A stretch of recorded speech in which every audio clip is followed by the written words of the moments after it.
Yeah, I'm very confident.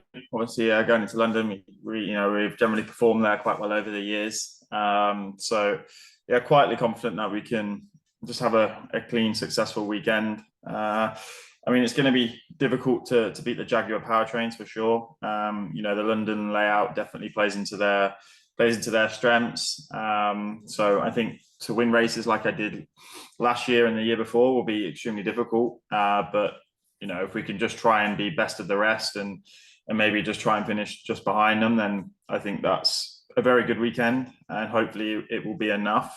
But ultimately, we just need to just try and do our homework, not try and reinvent the wheel or anything like that, and just tick all the boxes. And then if it's enough, then great. If it's not, then it wasn't meant to be for sure.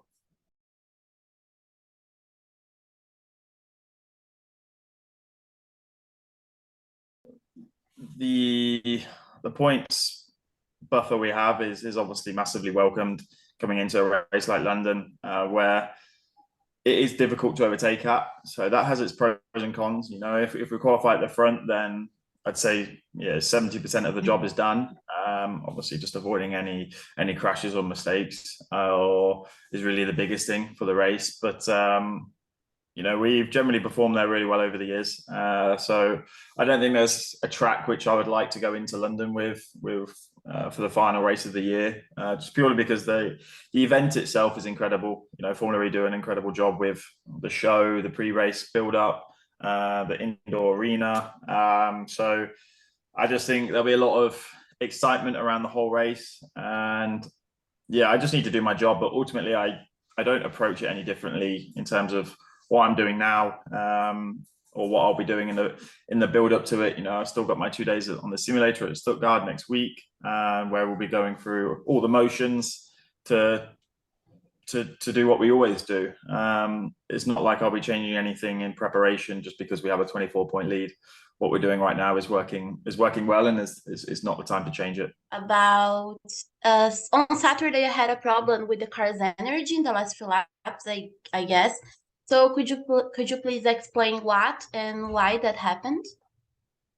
Yeah, it was just a miscalculation of inside the team and the software, which basically meant we got the lap count wrong. After the safety car, we looked very fast, we looked very competitive, but ultimately this was down to racing one lap shorter than everyone else around us at that time.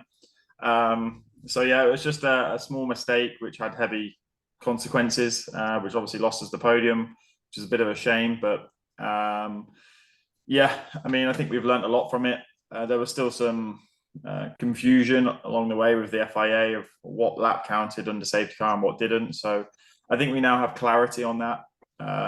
From my understanding from the team, they're now more reassured that it won't happen again. But yeah, it was just a shame for it to obviously happen in such a crucial part of the championship. And yeah, thankfully we put it right the next day and got those points back. And yeah, hopefully those probably 3 points we lost, I don't think we would have won the race or finished second, but I think it was an easy P3. Won't cost us too dearly come Sunday. But yeah, I mean, live and learn. Yeah, it was a shame that it happened, but I have full faith in the team that it won't happen again.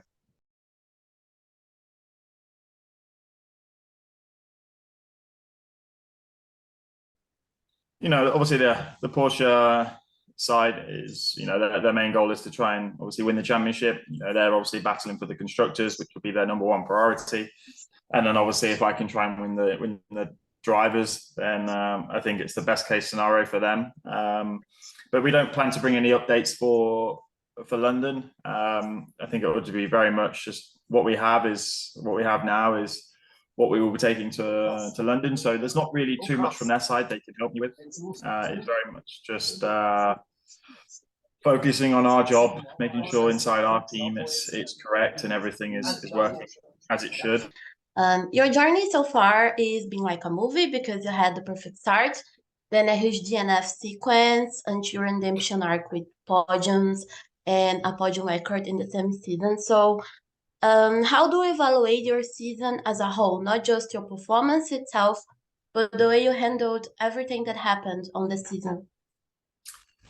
Well, I think it's been a good season. You don't end up in this position in the championship by fluke. You know, we've obviously made some mistakes along the way. We were quite unlucky in certain situations, but then also lucky in others. So there was obviously mixed emotions, especially around about April time, where we were not scoring any points. We were dropping drastically in the championship. We were down to P5 at one point.